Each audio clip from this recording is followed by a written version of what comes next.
wọ́n mú mi ní April 2nd 1972. Keep right, keep right, keep right. Ọwọ́ ọ̀tún la ó máa gbà kẹ́ ṣe jẹ́jẹ́. Ọjọ́ tí Nigeria change from left to right lọ́jọ́ tún arrest mi.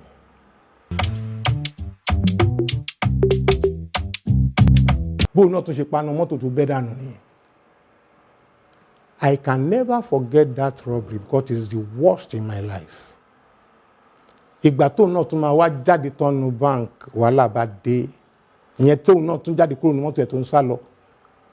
ID card di tiẹ̀ níbi tó ti ń ṣiṣẹ́ ó gbàgbé ẹ̀ sínú mọ́tò. So he was arrested. They find us out. Ṣùgbọ́n wọ́n ràn mí lọ́wọ́ láti jáde kúrò. Lọ. Àgàgà ẹni tí ó jẹ́ bank manager yẹn fúnra rẹ̀ ń jọ identification parade tán ti kó ogun àtàn ti line wa up pé kó identify àwọn tó ń wá rọ̀bù ẹ̀. Ó ní gbogbo àwọn tó ń rí ó dẹ̀ ti sọ fún wa ibi tó bó ṣe dé tí ó kọjá lọ tán ni wọ́n mú lọ sínú ilé ẹ̀. Ó lóun kọ́ ló máa pa yín, ó ní ṣe ọwọ́ yín ló máa pa yín. Bó ṣe ń bá wa sọ̀rọ̀ lórí ìjókòó náà mú wọlé lọ pípadà tó máa mú padà wá tán ni wọ́n wá ti tò wá, wọ́n ti mix wa pẹ̀lú àwọn èèyàn míì, wọ́n máa kó àwọn èèyàn oríṣiríṣi jọ, wọ́n ti kó gbogbo wọn jọ, wọ́n wá ní kí ó máa kọjá lọ láàrin wa kó máa wo ẹnì kọ̀ọ̀kan wa. Ó wo gbogbo wa báyìí gbà tó déwájú tèmi lónìí òun ìrẹ́ nìkan kan nu gbogbo ìgbà tó ń sọ ọ̀rọ̀ yẹn àwọn àǹjọ̀nú gbómímú ti ń lu ìlú lórí mi pé the end dé. Ṣùgbọ́n máa yẹn fi mí sílẹ̀, máa yẹn fi mí sílẹ̀. Mo ń sọ àwọn eléyìí ní tó bá gbìn ló máa ká, kò sí téèyàn ṣe láṣepamọ́.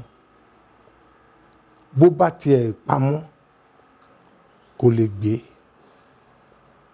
Àṣegbé kankan ò sí, ó ṣe pamọ́ fúngbà díẹ̀ ni.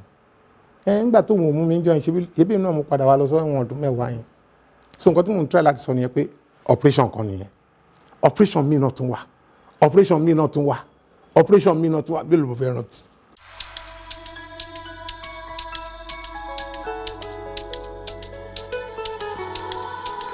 Àsìkò ìgbà tí gbogbo yẹn ti ń ṣẹlẹ̀ màmá ti ń mọ̀ torí tó bá ti di pé èèyàn ti ń wà expose màmá ń mọ̀. Ṣùgbọ́n ohun tó tún save mi jù ni wípé mò ń gbá bọ́ọ̀lù, mo sọ fún yín lẹ́ẹ̀kan, so mò ń gbá bọ́ọ̀lù fún Nigerian Army ní àsìkò yẹn wọ́n ń pe Ìbàdàn Garrison Organization. Mo wà lára first 11 wọn ní small team ní junior team tí mo gbá bọ́ọ̀lù fún wọn. So mo máa ń wọ uniform, mo máa ń wọ track suit army. So tí n bá ti dé màá kàn tí gbogbo wọn bá ti parọ́ mọ́ mi pé wọ́n ti mọ́ kíní kankan bá tún ti fi mí sílẹ̀ màá kàn sọ fún màmá track suit army ni mo máa wọ̀, wọ́n máa fi mọ́tò wọn gbé mi wálé torí àwọn òyìn ò gbọ́ wọn ò mọ̀. Tó má ti fìyàn sílẹ̀ ní police station èèyàn sì lè lọ síbi táwọn ọ̀rẹ́ ẹ̀ wà náà. So mo padà lọ. So mo máa ń tẹnu mọ́ màmá pé màmá iṣẹ́ àmì tí mo ṣe làwọn èèyàn ṣe ń sọ mí lẹ́nu o, mo ti ń ṣiṣẹ́ àmì o. Màmá ní báwo ló ṣe máa ṣiṣẹ́ àmì, ò tí ì ka school tán, ò tí ì ṣetán gbogbo ohun tó ṣe, tó ṣe young, secondary school ló wà. Mo ní mò ń gbá bọ́ọ̀ fún wọn ni owó tó mo dẹ̀ ń gbá bọ́ọ̀ but junior team ni mo wà. Mo mọ̀ wípé ó lè má yí àwọn ẹlòmíì ṣùgbọ́n mo ráàánú gbà ni.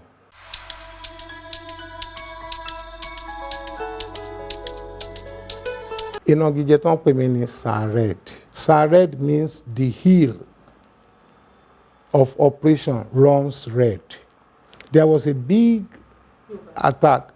Wàhálà ńlá kan ṣẹlẹ̀ níbi tí a ti lọ fún operation kan tí wọ́n ṣe kàńbẹ̀.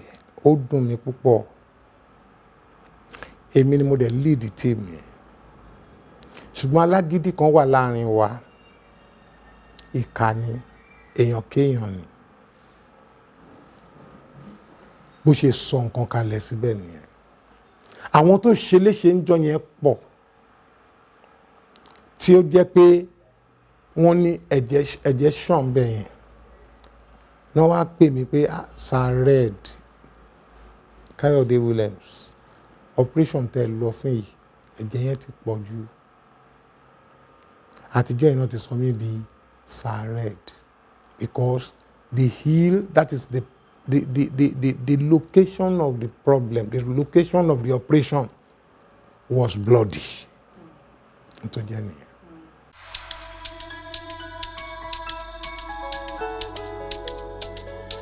Tó le jù nìyẹn. Wọ́n rí mi mú ní 19 bóyá tá a bá ń lọ bóyá máa tún rántí àgbà ń dé Káyọ̀dé díẹ̀díẹ̀ àgbà ń dé torí ẹ̀ ni mo ṣe ń bẹ̀bẹ̀ kọ́lọ̀ má jẹ́ kí gbogbo ohun rere tó ti kọ́ mi pé kí n lè ṣe láyé kí n má ṣaláì ṣe. Wọ́n mú mi ní April 2nd 1972. Keep right, keep right, keep right. Ọwọ́ ọ̀tún la ó máa gbà kẹ́ ṣe jẹ́jẹ́. Ọjọ́ tí Nigeria change from left to right lọ́jọ́ tún arrest mi. Mímú tán dẹ̀ mú mi. Operation tá a lọ ṣe operation tí ó le díẹ̀ ni. Obìnrin ló mú operation yẹn wá. Obìnrin yẹn sọ fún wa pé ẹnìkan ó kó àwọn mọ́tò, àwọn electronics, àwọn àlòkù, àwọn spare parts tí wọ́n kì í ṣe tòkunbọ̀ torí gbà yẹn kò sí tòkunbọ̀ but àwọn spare parts yẹn tó máa ń ta wá kó electronics tó pọ̀ brand new wọ́n fi trailer kó wa. Ó ti wá pé girlfriend yẹn wá jẹ́ kan nínú àwọn tó wá ń mu gbó ní joint. Girlfriend yẹn ló wá sọ pé hotel báyìí ló máa dé sí, òun á bá wa ṣílẹ̀kùn tóun bá ti mọ room tó máa sùn sí, òun á wá sọ fún wa torí kò sí fóònù tá a lè fi link ara wa. So òun ló wá sọ fún wa pé ó ti kó dé. A wá rò pé kí ni nǹkan tá a lè ṣe.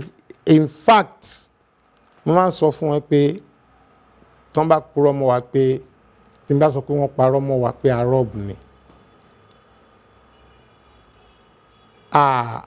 kì í ṣe pé a lọ rọ́bẹ̀ a lọ arrest ẹ̀ ni a ṣe bí ọlọ́pàá.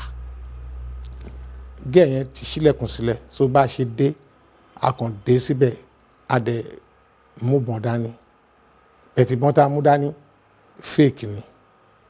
A kàn ṣílẹ̀kùn a dẹ̀ sọ fún pé wọ́n sọ pé gbogbo ohun tó kó síta tó wà ní trailer tó ń gbé lọ sílé Haúsá yẹn pé fake ni, pé kì í ṣe original, pé kò gbàgbé ẹ̀, pé kò ṣe kinní kan. Máyì wá ní kò rí bẹ́ẹ̀ pé gbogbo document ń pé custom mọ́ wọn ṣe kinní kan gbà kinní kan ṣáà àjọ dàrú mọ́ra wa lọ́wọ́ la bá gbé sínú mọ́tò. Àwa ti gbé mọ́tò wá so a gbé òun sínú mọ́tò. Àwa ní kí driver tiẹ̀ kó wa mọ́tò yẹn tẹ̀lé wa. So mọ́tò yẹn la wá gbé lọ tá à ń gbé lọ sí race course. Wọ́n ń pè ibìkan ní race course ní Ìbàdàn níbi Sábó field kan wà níbẹ̀ tán ti ń ṣe golf course.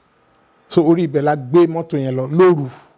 We got there around 12:30 to 1. Àwọn ibì kan wà wọ́n máa ń kọ́ wọn bí kiosk tán ti máa ń mu minerals change their golf kìnnì kankan àti study gbogbo bẹ̀. So bá ṣe gbé wọn débẹ̀ yẹn ta park mọ́tò àwa fi sínú kiosk kan lóru yẹn pé ibẹ̀ yẹn ló máa wà títí dàárọ̀ la. So tó bá ti ṣe tán báràkì dẹ̀ wà lẹ́yìn ìwà ń bẹ̀ yẹn lára àwọn sójà bíi méjì wà pẹ̀lú wa tá ìjọ ń ṣiṣẹ́ yẹn. So bá ṣe gbé àwọn trailer yẹn pẹ̀lú driver tiẹ̀ wọ Sábó nìyẹn. So bá ṣe ń gbé àwọn driver yẹn wọnú Sábó báyìí làwọn tó ń wa trailer náà gbà bá ṣe gbé àwọn driver yẹn padà sínú kínní tá a kó àwọn náà padà wá sí cell nìyẹn. Make believe ní cell yẹn a kàn ṣe bí cell kì í ṣe cell àṣewá ti padà pẹ̀lú wọn bá a ṣe lọ nìyẹn. Bí wọ́n ṣe kó trailer wọ́n dẹ̀ sanwó fún wa àwọn yẹn ṣe lọ́n tí wọ́n nìyẹn. So it wasn't a robbery by firearm, but we were charged for robbery and firearm. Unfortunately, ìbọn tá a lò wọn ò rí gbà, fake ni. So the man assumed, he made the statement that we robbed him with gun. Man yẹn gbà pé a fi ipá adigunjalè láti gba mọ́tò yẹn lọ́wọ́ àwọn àti láti rọ́ọ̀bù òun a dẹ̀ ti òun mọ́nú sẹ́ẹ̀lì wa pé a ní sẹ́ẹ̀lì wọ́n ṣe kó wa lọ sí Agodi nìyẹn wọ́n ṣe try wa by late Justice Olúfẹ́mi Ọdúnlámì. He retired at Ogun State. Later wọ́n ti change state kó tó kú. So during the trial he accepted pé lóòótọ́ ni arọ́b ṣùgbọ́n Ọlọ́run tó ti mọ̀ pé wọn ò ní pa mí torí cases mi pọ̀ níwájú wọn ṣùgbọ́n Ọlọ́run tó ti mọ̀ pé mi ò ní kú òun nílò mi ó ṣàánú fún mi. Tí a bá ń sọ̀rọ̀ nípa àánú kì í ṣe mímọ̀ ṣe ọwọ́ Ọlọ́run nìkan làánú wà. Èèyàn lè ṣe èèyàn lóore èèyàn lè ràn yàn lọ́wọ́ ṣùgbọ́n Ọlọ́run ló máa ń ṣàánú. So àánú yẹn ni ò jẹ́ kí Justice Olúfẹ́mi Ọdúnlámì kó dájọ́ kú fún wa. Ó wá ní specifically he was focusing on me torí màmá mi wọn lè ṣe commerce in court. My mother is always by my side. Níjọ́ tó ń lè ti gbé mi dé ọgbà ẹ̀wọ̀n títí di ìjọ́ tí wọ́n fi transfer mi láti Ìbàdàn lọ sí Sokoto prison. Màmá ló wá ń serve mi lóúnjẹ. Wọ́n máa ń gbé oúnjẹ wá láti ilé ní lójoojúmọ́. Èmi àti wọ́n ń pe ọmọ kan lọ́mọ Ìbàdàn Dáúdà Ọlọ́pàdé alias D Pero. Wọ́n yìnbọn pa òun ni. In fact òun gangan tiẹ̀ tí wọ́n á commit robbery tí wọ́n pa fún. Ọlọ́run má yẹ kó rí èèyàn ó ní mo ṣe ń sọ̀rọ̀ ń pa àánú o. Tí àwọn ọmọ tó bá ń gbọ́rọ̀ mi kan gbọ́ o. Dáúdà Ọlọ́pàdé kì í ṣadigunjalè o. Èmi àti ẹ̀ lájọ wà nínú sẹ́ẹ̀ kan náà. K-word ni mo wà. K-word ni Dáúdà Ọlọ́pàdé wà. Adájọ́ kan náà ló dájọ́ wa. The same Justice Olúfẹ́mi Ọdúnlámì. Wọ́n máa nígbà yẹn àwọn adájọ́ yẹn mẹ́ta ni wọ́n. There is going to be a legal practitioner, a lawyer, a magistrate, a judge, adájọ́, one police, assistant commissioner of police, one army, nítorí pé ní tribunal nìyẹn, the three pod, police, judge, and a soldier. So two of them agree wípé Dáúdà Ọlọ́pàdé was guilty of robbery. Ntí ó dẹ̀ ṣe ni pé mọ́tò tí wọ́n gbé wá sí wọ́n ń pe ibì kan ní Ìbàdàn ní Bẹ̀rẹ̀ yẹn hold up máa ń ṣẹlẹ̀ ńbẹ̀. Dáúdà Ọlọ́pàdé ń lọ is a retired is a soldier. Àwọn tó ń lọ sógun Biafra tó ń dé ni. Ó máa ń lo open roof Volkswagen kan báyìí tó fi máa ń ṣakọ. So bó ṣe dé roundabout Bẹ̀rẹ̀ ni wàhálà yẹn ṣẹlẹ̀ hold up yẹn wá lọ. Lọ́ọ̀rì kan wá block ẹ̀ níwájú. Tí Dáúdà bá ti ń drive lọ ó máa ń fi kòbókò sínú báwọn sójà àgbà yẹn ṣe máa ń ṣe bó ṣe yọ kòbókò yẹn nìyẹn. Kẹ́mà wo tó ń pè láàánú o gbogbo ọmọ Ìbàdàn ló mú fẹ́ kán gbọ́n tí mò ń sọ ìtorí mo mọ tí mò ń sọ. Lọ́ọ̀yà Òbíṣẹ̀san ni lọ́ọ̀yà tí Dáúdà Ọlọ́pàdé Dáúdà Ọlọ́pàdé máa ó fi kòbókò na driver yẹn bá sá lọ ni Dáúdà wá gbé mọ́tò yẹn kúrò ń bẹ̀ pé tó bá ti yá torí ẹ̀ bá burú orí ẹ̀ tó burú tó fi sá lọ ẹ̀ tó bá dé kó wá gbé mọ́tò ẹ̀ ń léwu elékùrọ̀ ní léwu wa ó ṣàdárúkọ àdúgbò ibi tó ń gbé nìbàdàn bó ṣe gbé mọ́tò lọ lé ní lílọ tí màá yẹn máa lọ sílé bó ṣe gbọ́lọ́pàá lọ nìyẹn. He was charged for robbery and he was sentenced to death and he was executed. Àṣìlò agbára ṣùgbọ́n kì í ṣe ẹjọ́ ọkùnrin yẹn kan dà fún. kì í ṣẹjọ́ kú. Ní tí mo fẹ́ fàyọ́ ń bẹ̀ nìyẹn. Èmi tí mo commit robbery ní tòótọ́ mo rí àánú gbà. Torí tá a bá ń sọ̀rọ̀ ayé, ogun tó máa ń ba tèèyàn jẹ́, gbogbo ẹ̀yin tẹ́ ń gbóhùn mi ẹ ní ṣìrìn o, orí yín ò ní gbàbọ̀dé o.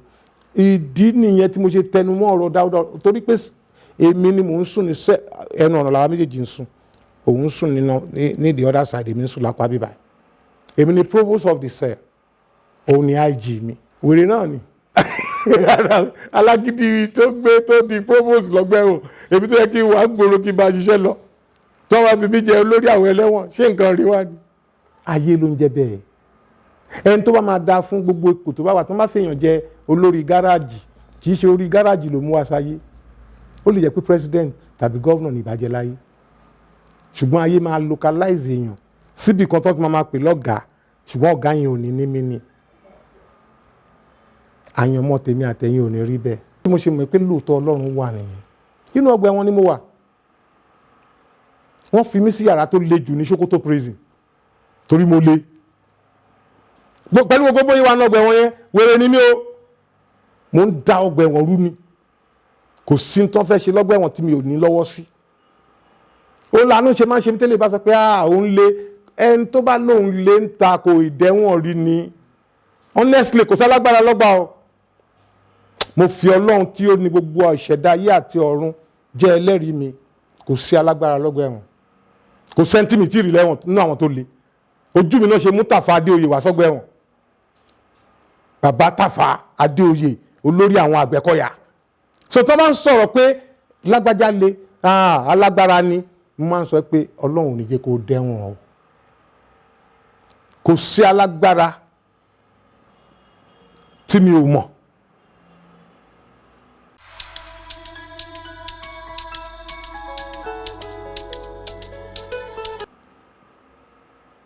Nígbà tí Ọlọ́run máa gba ayé mi wẹ́rẹ́ báyìí ni, inú ọgbà ẹ̀wọ̀n yẹn náà mo wà, torí inú ọgbà ẹ̀wọ̀n yẹn wọ́n máa ń gbé igbó wá fún mi ni. Because kò sí ní téèyàn fẹ́ fi gbádùn lọ́gbà ẹ̀wọ̀n náà ju gbó lọ.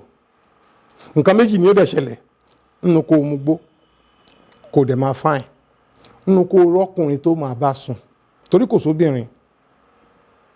So o gbọ́dọ̀ o dẹ̀ lè wà lẹ́wọ̀n kó pẹ́, wàá ṣèkan kò tiẹ̀ sí bóyá fẹ́ ṣe ni, yóò dòfurọ̀. Nǹkan burúkú ni, ègún ayérayé ni fún àwọn èèyàn.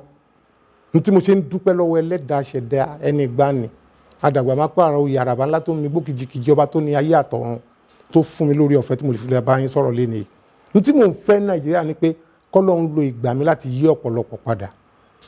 Kò sí nǹkan tí mo rí níbẹ̀ jù yẹn lọ. Mi ì béèrè owó lọ́wọ́ Ọlọ́run mọ́, mi ì béèrè mọ́tò, mi ì lé gbogbo ohun tó ń lé yẹn. Àní ń tó ṣe, ọ̀rọ̀ mi ti di pé kí n gba Jésù fún ara mi. Mi ì ní ìdíkẹ́ni kankan wàásù mọ́, ẹ̀wọ̀n gan-an ìwàásù lẹ̀wọ̀n, ẹ̀wọ̀n fún rẹ̀, ẹ̀wọ̀n sí láyé ẹ̀ sí lọ́run lẹ̀wọ̀n. Torí ẹni tó ti kú wọ́n á mọ sàárè ẹ̀, ẹni tí ó wà láyé wọ́n á mọ nọ́mbà ilé tó ń gbé. Tó bá dẹ̀ ti gbé èèyàn kúrò láyé tán ti lọ gbé sínú sàárè, oníkálùkù ti mọ̀ pé wọ́n ti gbé bọ́ta. Ṣùgbọ́n ẹlẹ́wọ̀n kò jára ayé, kò jára ọ̀run, torí pé kò lè ṣe táyé ń ṣe, inú ọgbà ẹ̀wọ̀n bẹ́ẹ̀ ló máa wà. Wọ́n lè sọ pé wọ́n ń ṣe nǹkan rere nínú ilé wọn, kò kú o, kò lè lọ bá wọn ṣe. So ẹ̀wọ̀n is the greatest lesson for any man, ọkùnrin tàbóbìnrin tó bá fẹ́ ṣeré láyé láti ronú pìwàdà. Ṣùgbọ́n Ọlọ́run tó wá lò jù bẹ́ẹ̀ yẹn lọ fún mi. Wọ́n wá ń wàásù oríṣiríṣi lọ́gbà ẹ̀wọ̀n, ṣùgbọ́n tí ó jẹ́ kó jọ mí lójú ni pé nígbà tí mo wà ń ta náà kì í ṣe pé mi ń lọ church. Nínú owó ìdámẹ́wàá tí mo gbọ́dọ̀ san tí n bá digunjalè tán, màá yọ nínú owó olè báyìí.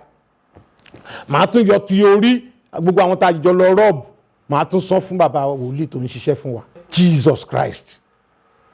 Pẹ̀lú àwọn àbẹ́là burúkú tí wọ́n ti ṣòfò ẹ̀mí tó máa tàn yí wa ká, tó máa kó ìbọn àti àdá tá máa lò àti jackknife tó máa kọ́kọ́ yà sí mímọ́ ká tó lọ ṣiṣẹ́.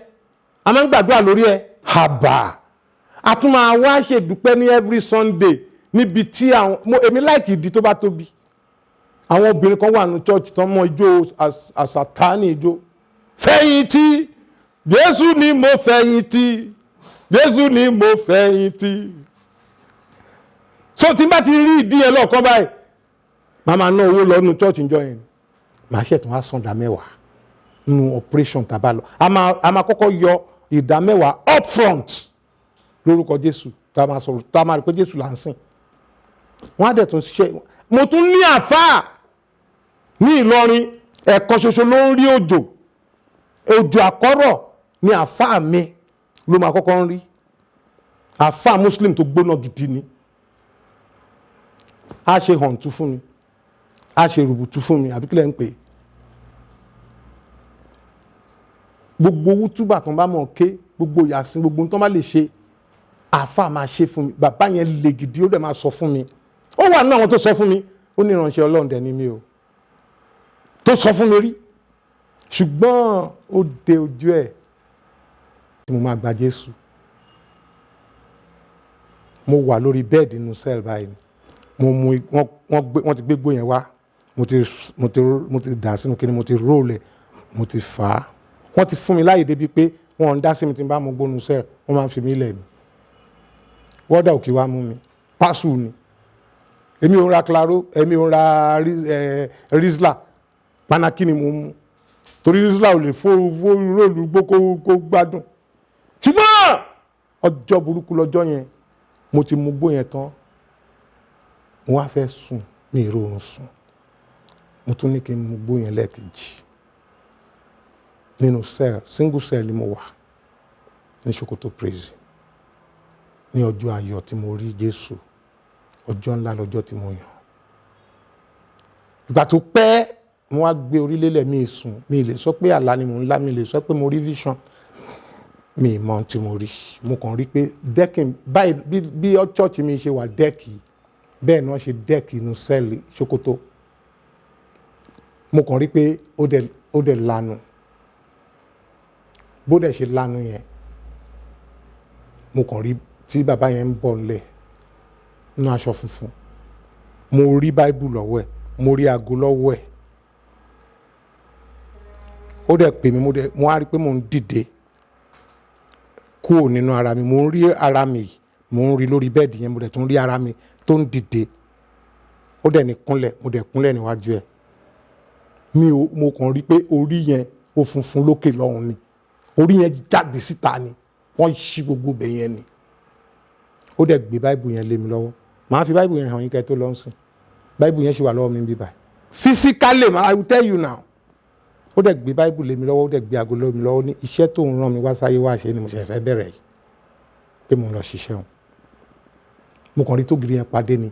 Mi ì wá rí Bible, mi ì rí nǹkan kan mọ́. Iṣẹ́ tó rán mi wá yìí. Bí mo ṣe dìde nìyẹn. Bí mo ṣe jókòó nìyẹn. Bí mo ṣe gbọ́ tó ń pe orúkọ mi nìyẹn. Káyọ̀dé Williams, you have a visitor. Káyọ̀dé Williams, you have a visitor. Ọjọ́ yẹn gbogbo ọgbà ẹ̀wọ̀n Sokoto ló shake. Àwọn Muslim gangan bá mi yin Ọlọ́run lógo. Ìgbà tí máa padà tí máa dé, wọ́n wá mú mi, wọ́n mú mi jáde o. Wọ́n mú mi jáde nínú cell. I stayed in a solitary confinement. Tó máa sọ pé solitary confinement, a special cell among other cells. Single cell náà ń pè bẹ́ẹ̀. Wọ́n mix mi pẹ̀lú ẹlẹ́wọ̀n kankan. Wọ́n ṣe mú mi lọ sí gate nìyẹn. But tán máa mú mi láti gate, láti cell mi ní last place in the prison tó next síbi tí ìkòtò ńlá wà nínú ọgbà ẹ̀wọ̀n Sokoto. Ibẹ̀ náà ní single cell wọ́n wà. Wọ́n ṣe wọ́ mi lọ síta tán mú mi dọ́hùn nìyẹn. Bàtà máa débẹ̀ ní wọ́dà ẹni akílódé tí wọ́n pẹ́ kíní kankan pé bàbá yẹn ló gbé Bible yìí wá. Bible yìí ó ní káwọn gbé fún Káyọ̀dé Williams. Bọ́n ṣe tún sáré bọ́ta ni wọ́n ló ṣe ń jáde ni wọ́n rí bàbá mọ́. Bí àwọn wọ́dà tán jẹ́ Muslim wọ́n ṣe ya nǹkan mí jọ yẹn nìyẹn. Tó ń sáré lọ káàkiri pé now. Wàláhì ìbàngán ìrì wọn náà àbúbàfà. Mi àfàrò. Yàrá kẹ́yìí. Yà káwọ́ lítà fi wọn náà. Kún yanzu ya bàmùgán ṣì bá. Physically kò sí gbogbo wọ́dà tí ó mọ̀ ilé yìí ó ń ṣe story. Mo ṣe padà ṣiṣẹ́ pẹ̀lú igbó yẹn pẹ̀lú báìbù yẹn nìyẹn báyé mi ṣe yí padà nìyẹn àtijọ́ yẹn mo ti fàyè mi fún Jésù igbó yẹn ni mo wá gbé tí mo gbé jáde láti gbé wá fún wọ́dà wọ́n bá bínú wọ́n níbo ni mo ti rí gbó èmi tí mo ti ń mu gbó látijọ́ tí mo ti wà nù ọgbà kò sẹ́ni tó bínú pé bo mo ti rí mo ní mi mú mọ́ǹsìn tó dìjà wọ́n bá láwọn máa fi ẹjọ́ mi sùn wọ́n láwọn máa fi ilẹ̀ gáyẹ̀hùn sí mi lẹ́sẹ̀ pé bo ni mo ti rí gbó tó tó yìí ṣé mo jáde ni I'm serving 10 years I'm not a parking pan prisoner mi ì lè lọ fún gang mi ì lè lọ fún anything ẹni bo mo ti rí gbó ẹ̀yin náà lẹ gbé wọlé mo ti bá dé court ẹni tí ó lọ ẹ̀wọ̀n á pọ̀ láàrin yín o màá máa dárúkọ yín lẹ́yọ kọ̀ọ̀kan níbẹ̀ ṣe ń gbé wọlé. My sister bí Ọlọ́run tó ní ilẹ̀kùn àánú bó ṣe yí ayé mi padà ojú yẹn lọ bí mo ṣe fi ayé mi pátápátá tí mo wá jẹ́wọ́ Jésù lólúwa tó lùgbàlà àtijọ́ ẹni mi tí mo gbó mọ́ títí dé níyì ó wá kú bọ́n ṣe máa fi mí sílẹ̀ àwọn ẹlẹ́wọ̀n àwọn chief warder tó jẹ́ Muslim imam wá pè mí pé ọkàn òun ó release mi kúrò ní prison bẹ́ẹ̀ tó òun ò lè ṣe so òun máa fi orúkọ mi sí ara àwọn tí wọ́n máa release kúrò lọ́gbà ẹ̀wọ̀n pé pẹ̀lú ẹni tóun rí yìí o òun mọ̀ nípa ẹ̀sìn òun dẹ̀ mọ̀ tóun rí pé kí nítorí ẹ̀ṣẹ̀lẹ̀ ni pé chief warder gangan wà ní gate nígbà tó ń ṣílẹ̀kùn yẹn so nígbà tí wọ́n tọ́ bẹ̀rẹ̀ sí fà wọ́n bá kọ orúkọ mi sára àwọn tó máa lọlé wọ́n wá kọ 21 prisoners to be released from Sokoto prison láti number 1 to number 5 wọ́n release ẹni kọ̀ọ̀kan èmi dẹ̀ ni mo wà number 1 wọ́n release ẹni kọ̀ọ̀kan wọ́n release gbogbo àwọn yòókù mo kó bá àwọn márùn-ún tó kù torí number 1 náà ti máa ń bẹ̀rẹ̀ orúkọ wọ́n lọ bẹ̀rẹ̀ number 6 wọ́n release àwọn márùn-ún àwọn yẹn tó sọ dìjà mọ́ mi lọ ọdún tó tún tẹ̀lé wọ́n forúkọ mi sí number 3 wọ́n tó release number 1 wọ́n release number 2 number 3 to 7 wọ́n tó release yẹ wọ́n wá ní ó dá ẹ jẹ́ káwọn forúkọ ẹ̀ sí number 15 this man must leave this prison Ọlọ́run wá sọ fún mi pé òun ò ní release mi ọ̀hún títí bá parí ẹ̀wọ̀n yẹn pé torí òun fẹ́ fìyà mí jẹ mí lọ́rùn pé gbogbo ìyà tí ó yẹ kí n jẹ nínú ọgbà ẹ̀wọ̀n kí n farabalẹ̀ kí n jẹ kì í ṣe pé wọ́n ní fún mi mo fi ti ara mi gbọ́ ni.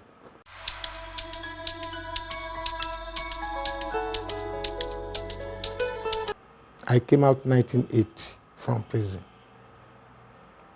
June 2nd, 1980 ni mo jáde nínú ọgbà ẹ̀wọ̀n. 1980 yẹn náà mo dẹ̀ ṣe marriage. So mo ti pẹ́ tí mo ti ṣe marriage kì í ṣe ọmọdé gbogbo nǹkan tí mo bá yín sọ years ago. So ọdún yẹn mo kúrò ní Sokoto. Mo wọ mọ́tò wá sí Ìbàdàn. Mi wá bá màmá mi nínú family house.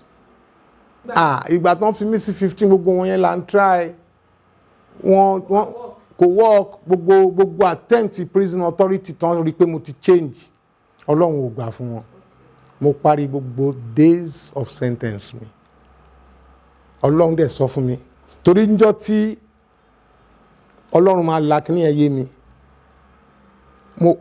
inú cell ni mo wà ni mo rí pé wọ́n wá lójú àlá wọ́n wá gbé ilẹ̀kùn cell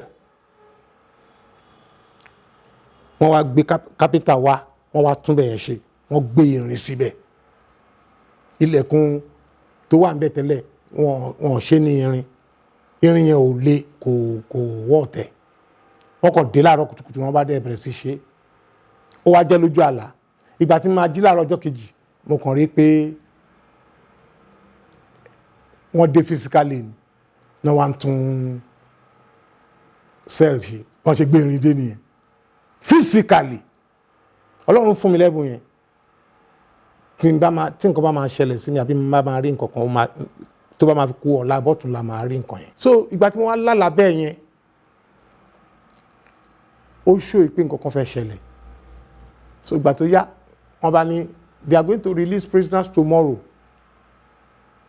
wọ́n máa sọ wọ́n bá ní kóníkálùkù máa dúró so everybody ń pa gbogbo wọn tẹ̀ tún ń kí mi congratulations wọ́n tẹ̀ ní kí n fáwọn ní àmú ní wọ́n gbérin kó wọ́n gbérin síbi tán gbé wá ìṣẹ́ bẹ́ẹ̀ náà ti rí mo nítorí mi náà ṣe gbérin wá wọ́n ní kí ló dé tó fi jẹ́ èmi nìkan mo wà bí báyìí ni so wọ́n ṣáà ní kí n fáwọn ní pillow, kí n fáwọn ní abọ́ tí mo fi ń jẹun, kí n fáwọn ní cup, mo ní no, mo ní nǹkan tí mo rí yẹn tí wọ́n bá ní kí n máa lọ ẹ máa mú tó bá wù yín, mi ṣáà ní padà wàá lò mọ́.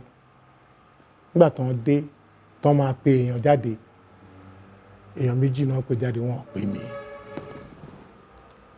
Àtọ́dún yẹn náà ti wá stop until tí wọ́n ṣe wá release mi ní 1980.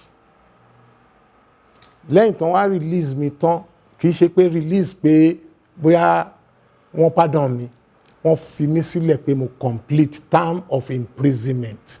Ìdí tó ṣe bọ́ sí June nìyẹn. June 2nd ni wọ́n sentence mi. So anytime tí màá jáde, ó gbọ́dọ̀ padà bọ̀ sí June to complete that sentence. So ìgbà tí mo dẹ̀ jáde, mo wọ mọ́tò láti Sokoto, wọ́n gbé mi dé Ìbàdàn. Ó wá kú bí mo ṣe máa lọ rí màmá mi torí ibi tó béèrè nìyẹn. Ó wá kú bí mo ṣe máa lọ rí màmá. Wọ́n á pe sista mi lára, sista ń bò ní màmá wà gangan báyìí. Ó lápàtà, kí wọ́n lọ ṣe ń bẹ̀? Wọ́n nítorí ara wọn ò yá o kankan. Ilé táwa ni wọ́n bá sọ fún mi, màmá mi, kí ló ṣe létí wọn? Kò bá dá mi lóhùn mọ́, which means pé ìwọ náà kọ́ yẹn. Ìgbà tí mo máa débẹ̀, mo bá màmá. Ìgbà tí mo wọlé, màmá gangan ò dá mi mọ̀ mọ́. Toró kò mọ̀ pé mò ń bọ̀, mi ì rẹ̀ sọ pé mò ń bọ̀. Mi ì fẹ́ sọ fún, mi ì fẹ́ sọ látọ̀hún. Tí mo bá tẹ̀ fẹ́ sọ, kí ni mo fẹ́ fi fóònù? So bí mo ṣe wo pé màmá Káyọ̀dé ló máa ń sọ̀rọ̀, mú ìwá, kí ló ṣe? Mo ní wọ́n ti fi mí sílẹ̀. Wọ́n ṣe dìde lórí bẹ́ẹ̀dì nìyẹn. Mo rí ọwọ́ màmá mi, ó ti kákò báyìí. Mo rí ojú ẹ̀, kò ríran dáadáa. Mo ní ríran ni, wọ́n láwọn ò ríran dáadáa pé ojú ti ń dùn àwọn láti gbà tí ó ti ń lọ bí oṣù 3 àbí 5 sìn. Táwọn ṣá ti ń ronú pa mi pé ó yẹ kí n ti dènà kíní ti pẹ́ ju bí mo ṣe nawọ́ sí màmá. Iṣẹ́ àmì àti iṣẹ́ ìyanu gẹ́gẹ́ bí ènìyàn Ọlọ́run tòótọ́ tọ́lọ́run pè mí kúrò jáde nínú ọgbà ẹ̀wọ̀n tí Ọlọ́run kọ́kọ́ ṣe láyé mi nìyẹn. Ọwọ́ màmá mi tí mo dì mú báyìí, ọwọ́ yẹn dẹ̀ nà báyìí. Níwájú ẹni tó láyé àtọ̀run ni mo ti ń sọ̀rọ̀, mi ò rírú ẹ̀ rí. Bí mo ṣe tún dì mọ́ wọn tí mo gbé wọn dìde tí wọ́n dà dì mọ́ra wa báyìí pé ríran báwo. Màmá ẹ wò mí èmi nìyí tí wọ́n dẹ̀ lajú báyìí, màmá dẹ̀ rí mi, wọ́n dẹ̀ bẹ̀rẹ̀ sí ríran. So God healed my mother from that eye problem and her fingers. Mo wá ní rírí tí mo rí bí ìmọ̀ lénìí tí mo fi dé bí ìwà báyìí, I'm going with you back to the family house. Ní sùn bí. Àwọn lọmọ ìyá àwọn màmá kìnní kan ló bí, mo yẹ gbàgbé ẹni tó bí. Èmi ni ọmọ yín. Let's go home. Ṣé ẹ ṣá lówó lọ́wọ́? Kò sówó kankan lọ́wọ́ mi o. Wọ́n ní kò sí problem. Bá a ṣe gbé taxi ni. Èló dẹ̀ ní taxi gbogbo ayé ìgbà yẹn. A ṣá wá sí family house. Family house ní Òkè Pàdí. Ilé tí ìyá mi kọ́kọ́ kọ́ nìyẹn láyé ẹ̀, ìyá tó bí ìyá tèmi gangan ni mo wá gbé màmá mi padà wá. Because kí n tó lọlé ní àárọ̀ ọjọ́ yẹn ni mo ti kọ́kọ́ yà ní police station láti lọ report ara mi pé mo ti dé lẹ́yìn 10 years imprisonment, pé mo fẹ́ rí commissioner of police ní Ẹlẹ́yẹlé. Mo dẹ̀ ṣàlàyé fún pé mo ti dé, pé ṣé ọlọ́pàá lè bá mi rí accommodation torí mi ìmọ̀ bí tí mo máa dé sí mọ́. Mo dẹ̀ ti ṣe ìdílẹ́wọ̀n ni o. Báwo ni mo ṣe fẹ́ rìnrìn àjò ayé mi? Ló bá ní rárá o. Níbo ló ń fẹ́ wá fi mí sí? Pé nǹkan tí mo lè ṣe fóun tí n bá gbà pé mo fẹ́ lọ sí ibi tó ń lè fi mí sí, kí n lọ tún commit nǹkan kan, pé òun á fún mi yàrá nínú sẹ́ẹ̀. Mo fi Jésù Kristi ṣe ẹlẹ́rìí. Ọlọ́run. That was what that commissioner of police told me. Ó ní tó bá ti mọ̀ pé ó jí padà kó go back and find your way to live. Ìdí tí rehabilitation center ṣe wà lọ́kàn mi títí dé nìyẹn. So mo láti wá báwo mo ṣe máa padà sílé. Mo wá lọ gbé ìyá mi. ṣe wá lọ sí family house. Ìdè tí mo tún dé sí family house tẹ́ rọra mention lẹ́ẹ̀kan pé ṣé ayé wà ń díẹ̀ àbí ayé ò sí ń díẹ̀. Family house yìí màmá tó bí màmá mi ni wọ́n ń pè ní màmá Mólì ní Ìbàdàn. Ìdí Mólì ni wọ́n ń pè ní railway station. Màmá mi ló ń ta mọ́ínmọ́ín níbẹ̀. The only one. Àwọn ọmọ tó ń kiri mọ́ínmọ́ín tí railways bá dé they are 52 fún màmá àgbà. So òun ni nínú gbogbo family tó kọ́lé síbẹ̀ fún àwọn ẹ̀gbọ́n ẹ̀ àtàbúrò ẹ̀. Màmá tèmi kò gbé bẹ́ẹ̀ rí torí wọ́n tún nílé ní Abẹ́bí. Èmi wá ní ibẹ̀ yẹn ni mo fẹ́ torí mo mọ̀ tán yẹn. Ni màmá wa ní wọ́n á fẹ́ bẹ ẹja wọ́n á ní kọ́ wọn ní bá mi jà. Pípadà tá a padà sínú ilé yẹn it was a bad day. Ìjọ ìmú tó mọ̀ pé ayé wà tó bá ní kò sí òòrè ni. Ìyálóde Ìbàdàn ni. Kì í ṣọ̀rọ̀ ẹ̀yìn. Mo mọ̀ ń sọ tó ráwọn àjẹ́ tó bá ṣẹ́kù láyé tán wà ń pàdé pẹ̀lú ẹ̀rí ńgbà kan lè máa gbọ́. Ìgbà tó máa di alẹ́ ni wọ́n bá àwọn ti gbọ́ òkìkítí kan ẹnìkan nínú ilé ti lọ sọ lókè àdó nílé ẹ̀ pé Káyọ̀dé máa ti gbé yẹ́ padà wá sínú ilé o. Ìgbà tó máa di 2 a.m. àwọn olóògbò ní yalu àdúgbò ni. Paripa o wọ́n ṣe ṣílẹ̀kùn nìyẹn. Èmi dẹ̀ ti wà nílé pẹ̀lú màmá mi sùn ní bedroom èmi sùn ní sitting room. Wọ́n bá níta ló wà nílé àwọn fẹ́ ṣèpàdé kí n bọ́ta o. Mi ì dẹ̀ fẹ́ hùwà bíi tọ́ọ̀gì mọ́. Mi ì fẹ́ jà. Mo ṣe bọ́ta sí wọn nìyẹn. Mo ní ẹ lè rí ìpàdé ṣe ń bíbá ẹ mọ́ o. Èmi dé kìí ṣe pé mo wá sí ìpàdé yín. Mo wá gba ẹ̀tọ́ màmá mi torí mo dé látọ̀gbọ̀ ẹ̀wọ̀n. Mi ì dẹ̀ fẹ́ lọ sùn ta. It was a bad day. It was a bad day. Ìjọ yẹn ni mo sọ pé àwọn ọmọ burúkú wọn lọ́jọ́ tiwọn. Gbogbo àwọn area boys tí wọ́n mọ̀ pé mo dé látọ̀sán torí à ń pe eégún kan nìbàdàn Àdèyídá kún jọ̀wọ́. Mo ń láti lọ kí bàbá yẹn ó wà lára àwọn eégún tèmi náà ti tẹ̀lé rí nígbà tí mo wà nù ayé. So mo ń láti lọ kí pé mo ti dé tí mo dẹ̀ ṣe ń ṣe bẹ́ẹ̀ yẹn fún gbogbo wọn ni pé kí n má lọ bọ́ sínú wàhálà àdúgbò pé gbà ó ló ṣe dé tó mi gbọ́ ni mo ṣe lọ kí bàbá Àdèyí. Bàbá Àdèyí mo kí yín o mo ti dé sádùúgbò Káyọ̀dé ní Káyọ̀dé olú ti yọ Ọlọ́run ṣeun kíní kankan mo nílé wa náà ni mo dé sí ilé àwọn màmá mo ní bẹ́ẹ̀ ni Ọlọ́run ò dẹ̀ ní jẹ́ kí bẹ́ẹ̀ ní ẹ lára o. Eégún ló tún gbàdúrà fún pásítọ̀ yìí o. Àfi báwọn oní kíní ṣe dé lóru náà bá ní mo gbọ́dọ̀ bá ọ̀tá báwọn area boys àtàwọn tó ń jẹ́ eléégún lọ́dọ̀ bàbá Àdèyí bọ́n ṣe yà wá nìyẹn pé àlàyé tó ṣe dé láti lẹ́fẹ́ tún lé bọ́ta báwọn ṣe bá mi lé àwọn olóògbóni lọ nìyẹn. Báwọn olóògbóni ṣe lọ fẹjọ́ mi sùn ní police station láàárọ̀ ọjọ́ kejì nìyẹn. Bí wọ́n ṣe wá fọlọ́pàá gbé mi nìyẹn. I was charged for conduct likely to cause the breach of peace. Mi mọ̀ bóyá ẹ mọ̀ túmọ̀ Yorùbá o. Kí ló mú mi wá bẹ́ẹ̀? Wọ́n ní kí n ṣàlàyé. Mo dẹ̀ lọ police station. Wọ́n dẹ̀ gbé mi lọ sí court and I was sentenced to 1 month imprisonment for coming back from prison and coming to the family house. Lawyer Keredolu, today's governor tó wà ní Ondo State, òun ló lọ sí court láti lọ jà fún mi.